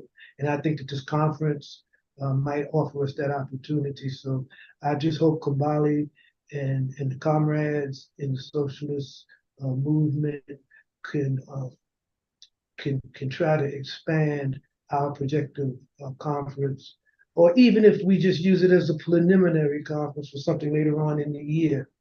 But we don't have much time. I don't believe we have much time. This war being waged by the Zionists against Hamas, this repression, might escalate into a regional war that might drag many of our nations into this conflict. And some of us that's sitting here today might find ourselves prisoners of a global war, might find ourselves censored and imprisoned just for having a webinar like this. So we really, really got to get on the case. I can't stress this enough. Time is not on our side. As the Surah Al-Aqsa says, by the token of time, man is at loss. And we need to seize the time right now. We had ZB on with their hand up. Do you wanna go? Yes, hi. I just maybe not really ask something, but maybe just mention something. At the beginning it was mentioned that obviously anti-Semitism, or that word of anti-Semitism, is being weaponized against people who criticize Zionism, and we have to be very careful not to fall onto this so-called trap and try to excuse our behavior or make any explanations when it's obviously a trap to just criminalize anti-Zionist rhetoric. But what I find always very important to still say is that I fully understand the point of obviously that the Palestinians also are Semitic people, but that the word anti-Semitism is a very specific word that was coined by Europeans back in the day to so-called to racialize the Jewish identity and to other it, and therefore that sentiment was called to be anti-Semitic, and that's why nowadays we refer to anti-Jewish sentiment as anti-Semitism. So I think it's important to clarify that there is a Semitic identity in the Palestinians as well, but it's very clear when we speak of anti-Semitism that we speak of anti-Jewish sentiment, and that name has a very historical meaning, and there is a reason behind anti-Semitism referring to anti-Jewish sentiment. I understand that we have to be careful and not fall into the trap, but I think we have to also be careful not to fall into the trap of being anti-Semitic or being anti-Jewish, because I think it's very, very important that we are righteous with everybody and be careful also with how we express ourselves, because as you said, it's very important that we use the right terminology and to be unified in the terminology that we use, so that people can't divide us and make us fall into traps and distract us from the real issues. I'm sorry if I went on too long, but I think absolutely, comrade. I think the sister made a very cogent point. I thought I touched on it when I mentioned that that the pogroms that Jewish people suffered in Europe for millennium, that the Nazis anti-Jewish hatred and genocide, that the Nazis were a white supremacist and racist entity that adopted or used the word socialism, because Nazis mean National Social Movement, use distorted socialism to persecute not just Jews, but Roma people, other people of color, other people that they deemed who weren't sufficiently Aryan or sufficiently European. Absolutely, I think the sister made a very good point that as revolutionaries, as Pan-Africans who understand how anti-Semitism is used by Zionists and imperialists in order to silence criticisms of a European settler state like apartheid state like Israel should not be expanded or taken to mean that the persecution of Jews in Europe never happened and it doesn't exist. And it's something that we kind of endorse, by the fact that we claim that, or we know that anti-Semitism is used to mask a racist apartheid project and tendency of imperialism. I think the sister was right. We have to give proper perspectives to anti-Semitism in Europe. And I want to point out too that in the United States, the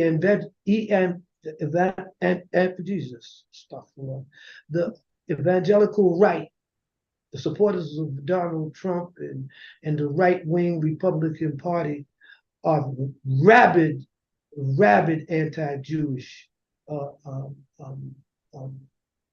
people and organizations. The evangelical right in America hates Jews as the term means, Jews. They hate them.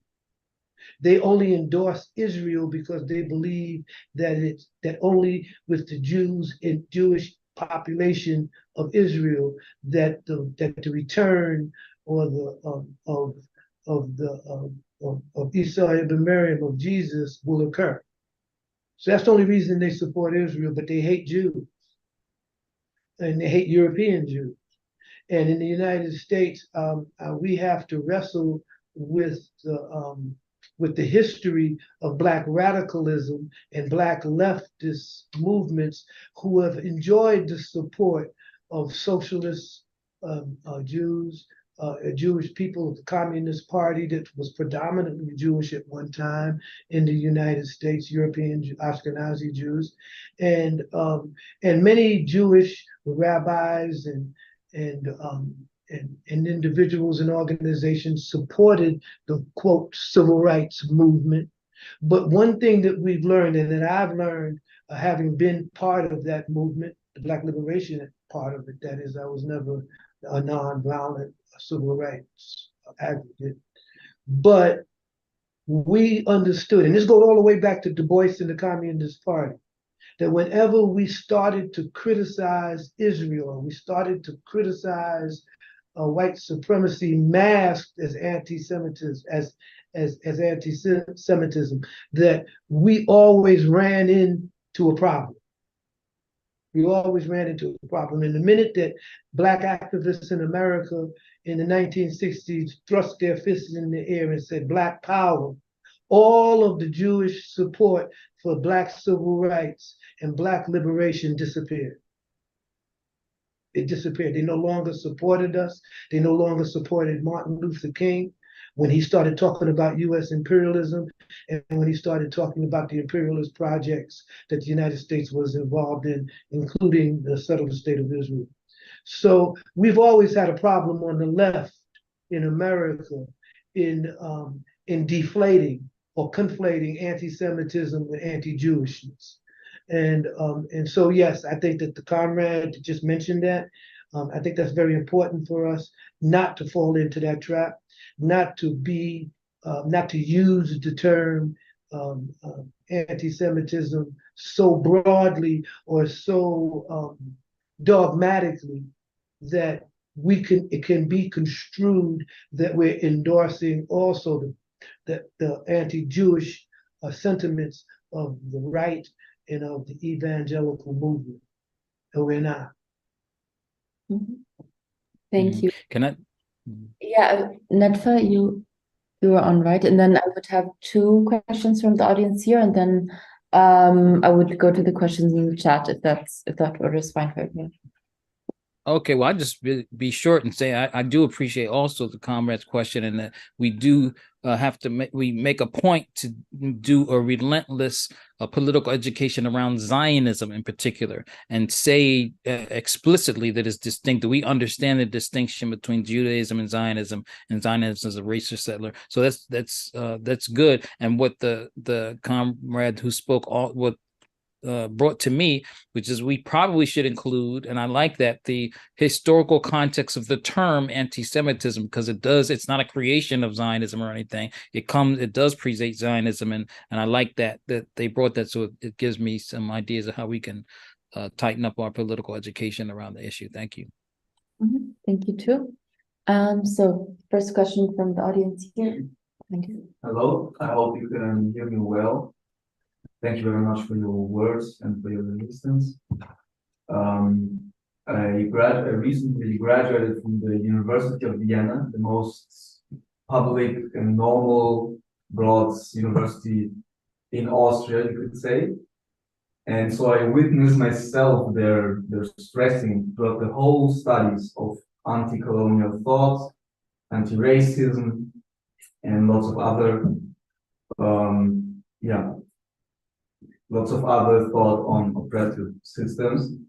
But hypocrites as they are, not surprisingly, we are now seeing a full compliance to the Western imperialist narrative, with no word, complete silence towards Palestinian suffering. And so I would like to ask you on building a resistance, what you think of using academia and mainstream media outlets as channels for our resistance.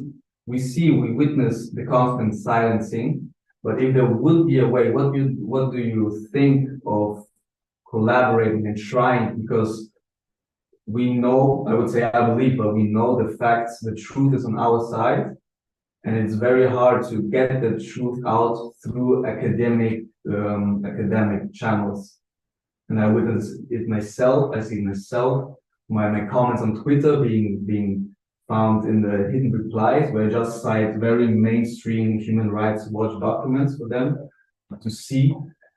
And what do you think about trying to use mainstream channels, because they do have the power, because they reach much more people for our resistance? Or do you see it as a collaboration that should be abolished, and do you believe we should create other alternatives to reach the people, the majority? Can I also add that Dhoruba has experienced the yeah, I didn't say it, sorry. No, go ahead. No, he was kicked out of the university multiple times when we tried to host a lecture with him there. So, you know, they don't kick out a lot of people, but when they do, it's, yeah.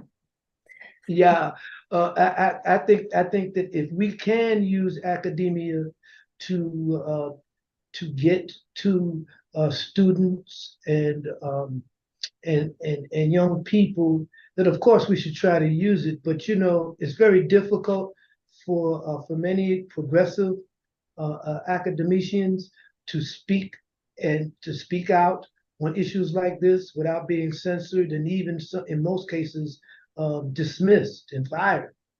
And it's very difficult for student unions that have a take on imperialism, that want to broaden their understanding of history, the truth of our struggles and the truth of what's happening. Many of these student organizations are wiped out. They get no funding. They're unable to provide speakers. So academics, the institutional academics, is very difficult to utilize for progressive or even even reformist purposes, because education is the means by which the most powerful classes in society develop and determine the attitudes and practices of working people and ordinary people. establish their values. Education is not just about finding the truth or enlightenment or objective academic studies. All politics are up for grabs in the institutions of academia. And we know from Black studies programs in the United States that have been censored, and Black studies officials and professors who have been sacked because they've taken positions against U.S. foreign policies and U.S. hegemony. So yes, it would be good if we could use the academic environment to debate issues, to talk about, to raise the political consciousness of young people. But as we all know historically, many of the radical movements that have changed societies, that have had an impact on our cultures and on our development, were led by students, were led by young people who studied in between the lines and learned outside of the universities the history that's relevant. Much of the history that's taught in the universities today is not relevant. And finally, I just want to say, in relationships to something like what is it called, the Black academic theory on racism in America. What do they call it? Critical race theory. We know that critical race theory although it's not taught in schools as such, its analysis was thorough, its analysis was deep, and it showed that America was a white supremacist construct, and that to this day it still is a white supremacist construct, and it's socially, politically, and economically. And this is a fact. But the authors of this critical race theory have been demonized. They have been pushed out of academia. A critical race theory has been called wokeness by the right and demonized. And so it's very hard for progressive academicians to educate young people and turn out critical thinkers and turn out people who can think through the fog of disinformation and propaganda. It's very difficult. They have a very difficult job. And I applaud them. I support them. But I realize that there are not many of them, and that the few that there are, they're almost going the way of the dodo bird. They're almost extinct. So yeah, academic institutions may not be the area by which we could actually spread truth and speak truth to power. Well, thank you. We have quite a bit of questions in the chat, and I already closed the time frame for handing questions, but let's try to go through some of them. Okay. Yes. Sorry, I forgot. Someone else in the audience speak. It's not so much a question, it's just a comment on coming from the comrades before about the whole issue of how to define anti-Semitism and so on. I just, the thing is, clearly the topic of this discussion is not anti-Semitism, that's not the title. And we're actually here gathered from all across the globe to talk about Palestinians and the Palestinian plight, what is happening right now in Gaza. So I find it almost, how should I say, a little bit embarrassing and kind of not okay to decenter Palestinians from our discussion and start talking in length about anti-Semitism. So I don't know, even just talking about it, it kind of takes away from the time we could have been spending on talking about what Palestinians are going through. So I hope the rest also kind of agrees with that, but I think it was a little bit out of place. Well, I might agree with the sister there. You know, we might have went off a little more because, yeah, I mean, we could talk more about the actual suffering of the Palestinians and what they're going through right now, and what could possibly be the outcome of the present struggle in Palestine. What would be the end game, the end results of what's going on right now. So I kind of like agree with the sister, but I think that if she would give us a few a nod of understanding that it's only because we went off on it like this, because it's used so effectively against our organizing efforts in order to build a united front against imperialism and white supremacy and apartheid. And because it's such importance, because it's been used like this and is so well documented and inculcated in the mass media, is probably why we talked about it more than perhaps we should have. So I kind of like agree with the sister that we might have talked about it a little too much, emphasized it and detracted from the actual dynamics and what's happening with Palestine and the conflict right now. So maybe we should end that part and perhaps deal with more specific questions or analysis of the Palestinians themselves and what they're going through right now at this historical moment, and where we think we can fit in terms of bringing about some type of victory, some type of success, even if it's tactical, for the efforts that Hamas and Aqsa Flood have unleashed. I think that, yeah, maybe we should do that, sister. Yes. Sorry, just a brief question from the chat to actually get to that focus of Palestine that Brother Netfa also wants to answer.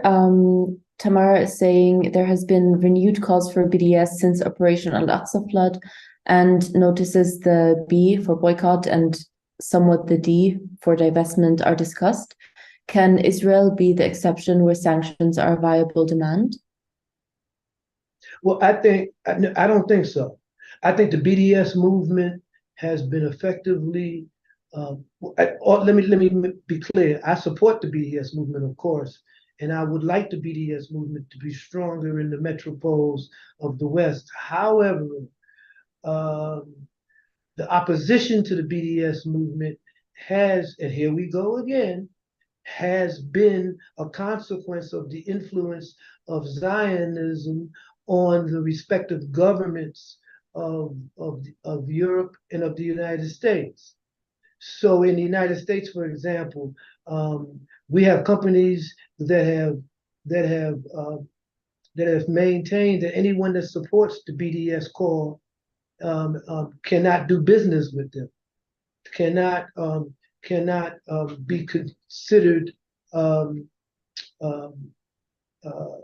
as companies that they should do business with. And the caveat, ironically, here we go again, is that the BDS movement is anti-Semitic. I mean, why do we keep going around back to that? Huh? Because propaganda and lies have been told to people for so long that they don't know the truth from a hole in the ground. And they're influenced by the mass media who propagates these lies and untruths. So I think that the BDS movement would do well. Now, I know I've been urging activists in the BDS movement to do this, to take the initiative against these companies and corporations and move towards the source of their isolation. The source of the isolation of the BDS movement in the United States is AIPAC. That's it. That's where the money comes from. That's where the political clout, that influence on political and corporate leaders, that's where it comes from. It comes from AIPAC, the unregistered agent of a foreign government, Israel. And so I have urged BDS activists to bring a lawsuit against AIPAC, to bring a lawsuit against them because they are an unregistered agent of a foreign government. And they should be registered as an agent of Israel. And I think that would go a long way tactically to clarify why they have undermined the BDS movement in the United States. So we have to understand, we have to use the legal systems in our particular countries where possible to undermine or reveal the real relationships between the corporate elite and finance capital and the military and their connection to popular movements for social justice and for freedom and democracy. So the BDS movement is effectively squashed in the United States because it has no ability to speak out or to influence organizations that are anti-Israel. So that's, I think BDS should be supported, but then again, I think they need to get a little more militant. Mm-hmm. Netfa also wanted to answer that question. Mm-hmm. And respond to it. Yeah, I appreciate what Dhoruba put out there for it. But I also think that maybe the person, and correct me if I'm wrong, was getting at with in terms of the sanctions part is that we as anti-imperialists are unequivocally also anti-sanctions as another method of war. And that to say that for the BDS to include sanctions is, I guess, raises the question of whether we would permit it in this instance. And I think we have to see, a lot of us are talking about also the battle of ideas and how the enemy will, turn things on its head. In the Black Alliance for Peace, we refer to people-centered movements, people-centered human rights, things emanating from the people. And in this sense, the BDS movement is a people-centered movement, even if it's weak and has issues. It doesn't come from the enemy. An enemy does at least sees it as a threat. Maybe Al-Aqsa flood represents an opportunity to revive this. The enemy, the imperialists, always claim that sanctions are they have some benevolent reason for imposing sanctions on countries. Oh, they're human rights violations or whatever. And what better reason now to at least expose the contradictions? Dhoruba's right. Without power, there's no real way to enforce sanctions against a country for us as a people, displaced people. But there is room for us to heighten the contradictions, for us to use and expose the double standards and hypocrisy of imperialism. And I think with the Al-Aqsa flood, this can emerge as that. And so we should say in this instance, if we're going to talk about sanctions, the exception would be that these are people-centered. This is a people-centered call, not something coming from the global ruling elite that wants to determine, really wants to misuse these things in a maneuvers to destabilize countries that they don't get along with. But it's not. Yeah. So that's what I would add to that. Amazing. Thank you. I have two more written questions. So first of all, from Marwa K. What would you say to the aspiring activists in the global south, especially in places like occupied Kashmir, where we can't always overtly support causes like Palestinian liberation? How can we help causes like Palestine or Sudan in more tangible ways? Whoever wants to. Well, if anybody else wants to jump in on that, you can. But just off the Sudanese struggle, the Sudan struggle, I think is it's a lot to unwrap. We know going back to how the outside players in Arab countries have played a strong role in supporting the military and the Janjaweed in the Sudan for their own purposes. We also know that Sudan has a geopolitical a contradiction and struggles with other countries like Egypt, and because of the Nile River, because of the river that Egypt considers essential to its existence and its economy and agriculture. But the Sudan has a history, and I think that we really would have to unpack the history in the Sudan to see how we can best support the people of Sudan. I know that the people of Sudan had ousted or had tried to oust the former dictator Bashir, whatever the last name is. I forgot his whole name. But yeah, the Sudan is a lot to unpack, just like Ethiopia and the struggle there in the Horn of Africa and the role of imperialism and colonialism in that struggle. And then we could talk also about that and about Somalia and how the United States to this very moment is conducting drone strikes in Somalia and in other parts of the Sahel that emanate in Niger. I mean, the United States has its only and largest drone base, surveillance base in Niger, and over 1,000 American soldiers live there.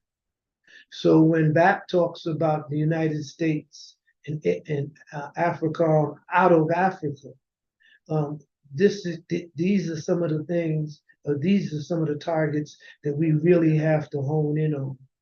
And so the Sudan, I think, is its breakaway, is the break off in the last decade between Sudan, North Sudan, and Southern Sudan. That struggle that emanated down there, how that evolved, how the Janjaweed became as powerful as they are. And right now, the people of the Sudan are caught between the devil in the deep blue sea, so to speak. People are suffering. They're being murdered on a daily basis by these warring militaries, the institutional military, and the Janjaweed that has become, I believe, a rebel, some reaction force or something like that. And so it's these two egocentric generals who are tearing Sudan apart, and they are doing so with the support of Arab regimes in Egypt and in Libya and other contiguous countries. So yeah, Sudan is a serious case that the African Union has really ducked and not dealt with. You know, instead, the African Union has been trying to run interference for many of the former colonial powers, seeking their support in terms of regional military alliances and training and stuff of that nature. But I think the Sudan is a very pivotal struggle, and it's one that would require a considerable amount of analysis and the development of solidarity with the various peoples, movements there who are right now cowering in terror at the hands of these two militaries fighting for control.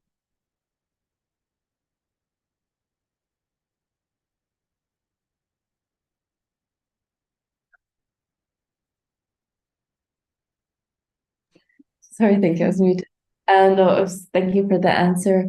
We'd have one last question, but before that, Netfa would be going now. So I just want to say thank you so much for joining, Netfa, and hope to see you soon. Or to Thank talk you. to you. Yeah. So now the last question. Assalamualaikum, Dhoruba. My question would be, in a new age of imperialism, we see a type of internationalism that is bound by state leaders and the liberal narrative of victimhood. What is the importance of us in the belly of the beast to oppose this narrative and the constant feel of victimizing ourselves for the struggle for independence and self-determination? Good question. We have a serious problem in America with leadership by victimhood. This is one of the reasons that we are unable to rein in the armed agents of the state, the police in the United States. This is one of the reasons why we turn in on ourselves with absurd propositions like black on black crime is more important than a police accountability, that we are killing each other more than the police are killing us. So therefore, we should concentrate on how we control ourselves and our interactions that are criminal or whatever, rather than the militarized police. It's very, very difficult to escape leadership by victimhood when we have no political power. We have no sovereign thinking. We don't have a sovereign thinking movement. We don't think of ourselves as a people as much as we should, even though we are a people and we are a domestic colony. And so leadership by victimhood becomes convenient. This is why you see whenever someone is killed by the police, this lawyer, whatever his name is, Crump, pops up to represent the family, and he tells us to, we have to allow the process to go through. We have to push the grand juries to get indictments, which they seldom, if ever, do. And it winds up putting the family of the victims on the podium and on the stage to ask people to not demonstrate, to not tear things up.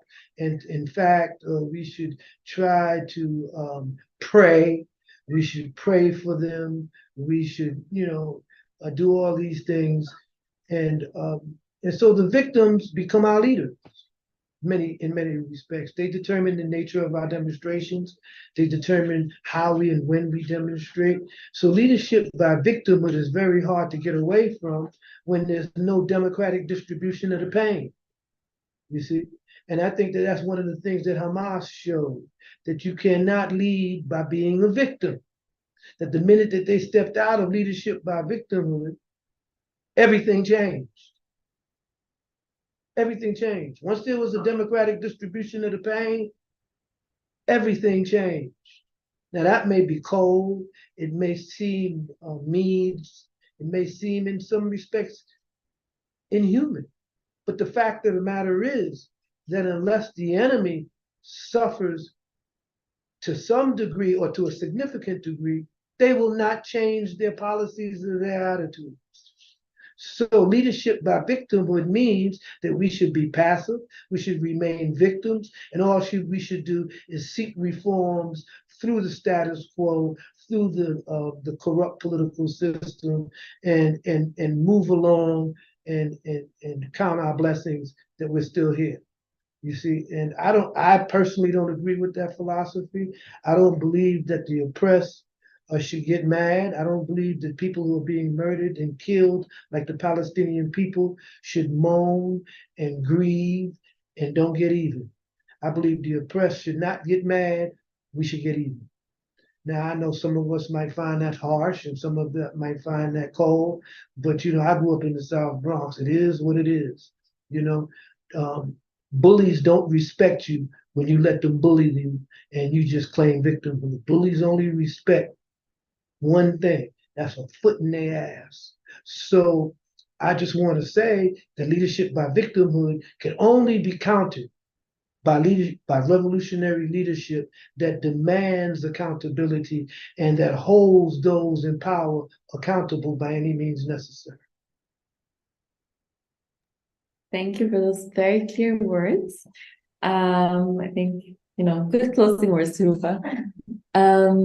Yeah, I mean, I'm sure there's a lot more questions. There's really interesting comments in the chat as well. but unfortunately we have to close now. Thank you so incredibly much for taking the time, and we hope to hear you soon. Thank you to the brothers from the Socialist Movement of Ghana, Activist News Network, and Black Lines for Peace. Inshallah, we'll continue to work together. And yes, the recording of this video will be uploaded, I think, automatically to Activist News Network and then to the Janub social media as well.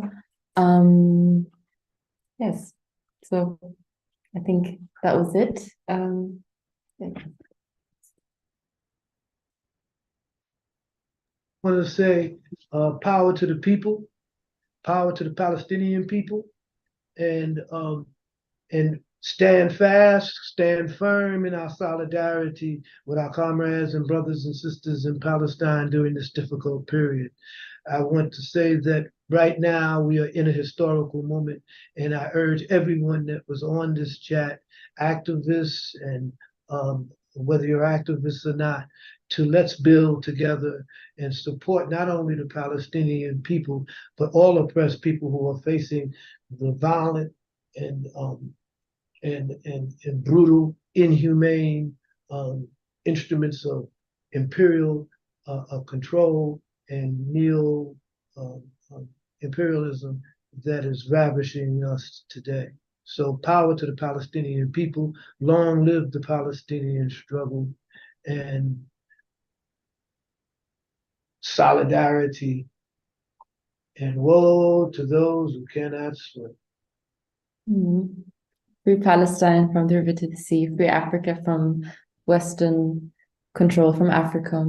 And I'll put all the resources that were in the chat up on our social media as well. Some interesting links were sent. Thank you. Have a good